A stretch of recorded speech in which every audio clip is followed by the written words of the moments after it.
Then there was another stint at South African breweries where I went back again to breweries for the second time, leaving NIPR.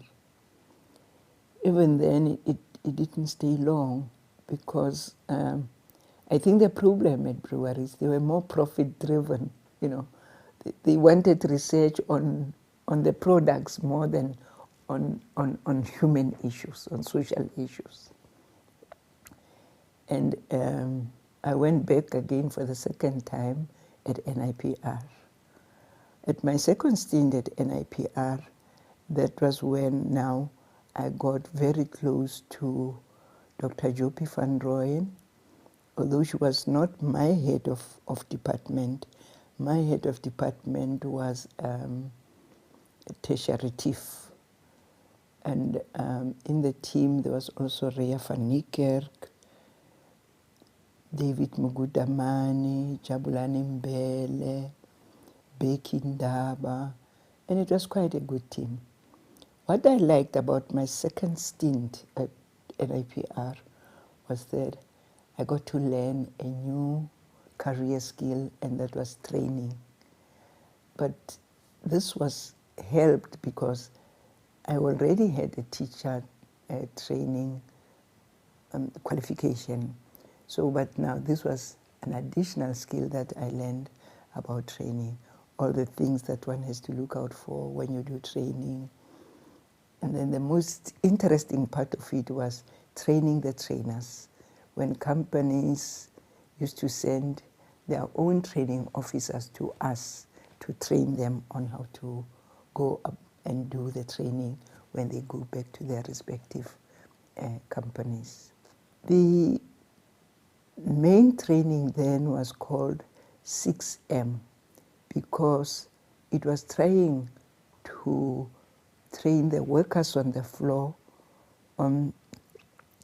NIPR had identified 6 M's that they thought was important that the people on the ground should know to boost production, not to be wasteful. It was money, market, men, material. I forget the other two, maybe they'll come back. But to show that in order to start a company, you need money.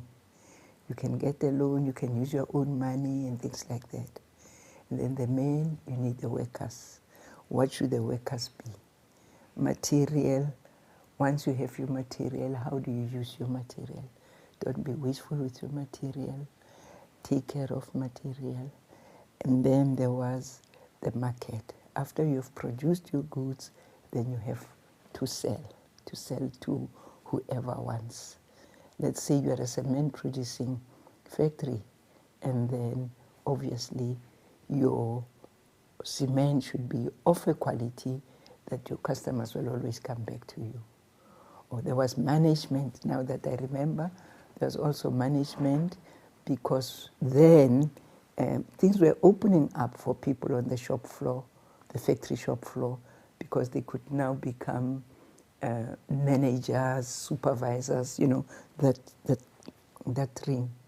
And then the most important thing, which I almost forgot of the M's, was machinery, because you can't have production without machinery.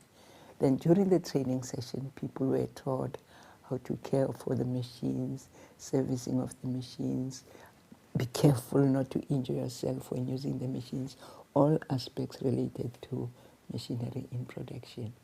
So that was a very, very interesting training session because it didn't matter which category or which section of production you were, whether they were in the mines, whether they were in the soap factory or coffee factory, but the 6 M's applied right across the board. And that was a very, very popular training course that people used to come to NIPR for. I don't know why, but at a certain time, NIPR then sold the course and the rights to National Productivity Institute. I suppose because now they were the main people who were more concerned about levels of productivity in South Africa. Maybe that's why NIPR handed it over to them.